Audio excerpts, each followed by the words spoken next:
ഒരു പ്രൊഡക്റ്റിന്റെ കഷണം കണ്ടുവരരുത്. അങ്ങനത്തെ പ്രശ്നമുണ്ടല്ലോ. ഇപ്പൊ നമ്മൾ ചെയ്യുന്ന സാധനത്തിന്റെ ഒരു വാലോ തലയോ നമ്മൾ എന്ത് കോണ്ടെക്സ്റ്റിലാണ് ഇത് പറഞ്ഞിരിക്കുന്നത്, ആരോടാണ് നമ്മൾ പറഞ്ഞിരിക്കുന്നത് എന്നൊന്നും ഇല്ലാതെ ചില കാര്യങ്ങൾ മുറിച്ചു വരും. അത് ചിലപ്പോ അത് അവന്റെ അറിവില്ലായ്മയായിട്ട് നമുക്കൊന്നും ചെയ്യാൻ പറ്റത്തില്ല. സിനിമയുടെ 20-25 വർഷം ഇടയ്ക്ക് ഡാനേജ് ആഘോഷിച്ചു. അപ്പൊ ഞാൻ ചെന്നപ്പോ എനിക്ക് കണ്ണി സൂക്കേടാ. അപ്പം പോണെന്ന് ആഗ്രഹമുണ്ട്. അത് ഷൂട്ട് രാത്രിയാക്കി പല കാരണങ്ങൾ കൊണ്ട് കുട്ടും കണ്ണി സൂക്കേട്. അപ്പൊ ഞാൻ കൂളിംഗ് ഗ്ലാസ് ഇട്ടുകൊണ്ടാണ് പോയത്. എന്നിട്ട് ഇച്ചിരി മാറി ഒരു കസേരയിട്ട് ഇരുന്നിട്ടാണ് ഞാനിരിക്കുന്നത്. എന്നിട്ട് ഞാനതിൽ പങ്കെടുത്തു. കണ്ടവനെയും തെറ്റ് പറയുന്നില്ല. പക്ഷെ ഇതിന്റെ തുടക്കത്തിൽ കണ്ണി സൂക്കേടാന്നൊക്കെ ഞാൻ പറഞ്ഞിട്ടാണ് ഇരിക്കുന്നത്. ഇത് കഴിഞ്ഞുള്ള കഷ്ടം യൂട്യൂബിൽ വരുമല്ലോ.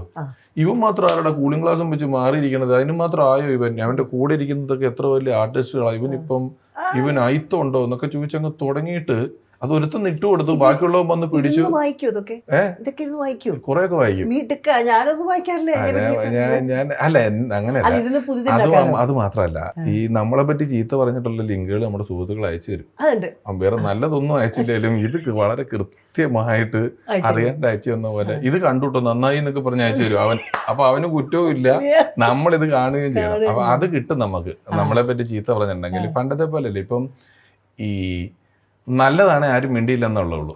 ചീത്തയാണെങ്കിൽ കുറെ പേര് വിളിച്ചു പറയും എന്ത് പറ്റി എന്നൊക്കെ സമാധാനിപ്പിക്കുകയൊക്കെ ചെയ്യും. അതുകൊണ്ട് നമ്മളിത് കണ്ടുപോകും.